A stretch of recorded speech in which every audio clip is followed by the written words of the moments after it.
High friends, welcome back to my channel. तुम्ही जर माझा आधीचा ब्लॉग पाहिला असेल तर थँक्यू सो मच. मला ना तुम्हाला आज एक प्रश्न विचारायचा होता. तुम्हाला असं वाटतं का की 40 नंतर आपलं आयुष्य थोडं वेगळं असतं? नमस्कार, मी स्मिता. मी कॉर्पोरेट ऑफिसमध्ये काम करणारी एक महिला आहे आणि एक प्राऊड पेट पॅरेंटही आहे.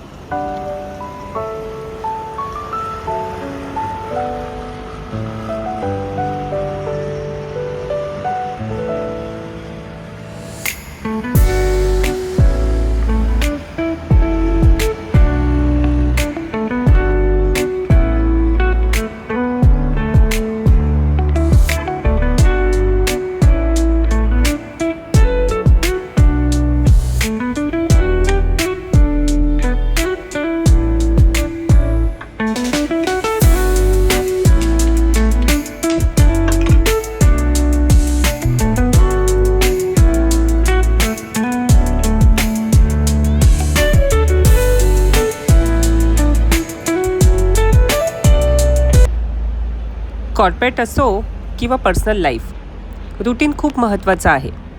सिंगल असल्यामुळे सगळ्या रिस्पॉन्सिबिलिटी माझ्याच असतात, पण त्याचबरोबर फ्रीडम पण असतो. सिंगल असणं म्हणजे इनकम्प्लीट असणं नाही. मी स्वतःबरोबर खुश आहे. मी माझं घर EMIने घेतलं, कार स्वतः चालवते, ऑफिस प्रेशर हँडल करते आणि तरीही स्वतःसाठी वेळ काढते.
पेट पॅरेंट असणं म्हणजे अनकंडिशनल लव्ह. हेच मला इमोशनली स्ट्रॉंग ठेवतं. घरी येताना कुणीतरी वाट पाहतंय, दॅट फिलिंग इज प्राइजलेस. पहिल्या व्लॉगमधून आणि रिअल लाईफमधून मी काही गोष्टी शिकले. पहिली, परफेक्ट लाईफ कोणाचीच नाही आहे. दुसरी, एज नंबर्स आहेत, लिमिटेशन नाही. तिसरी, सोसायटी बोलत राहते, आपण जगत राहायचं. चौथी, financial independent is a real independent and it's a real freedom. आणि पाचवी आणि शेवटची, सेल्फ रिस्पेक्ट आणि सेल्फ अप्रुव्हल इज इम्पॉर्टंट. जर तुम्ही 35, 40 किंवा त्यापेक्षाही जास्त असाल, सिंगल असाल, वर्किंग वुमन असाल, कॉन्फिडंट असाल किंवा कन्फ्यूज असाल, तरीही कधीही स्वतःला कमी समजू नका.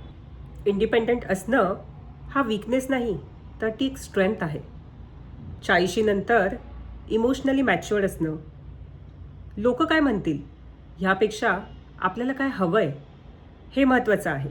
हा ब्लॉग तुम्हाला रिलेटेबल वाटला असेल तर लाईक करा आणि कमेंटमध्ये तुमची स्टोरी आणि तुम्ही लाईफमध्ये कोणत्या फेजमध्ये आहात ते सांगा.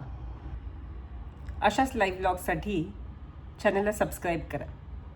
चला पुन्हा भेटूया नेक्स्ट ब्लॉगमध्ये. बाय.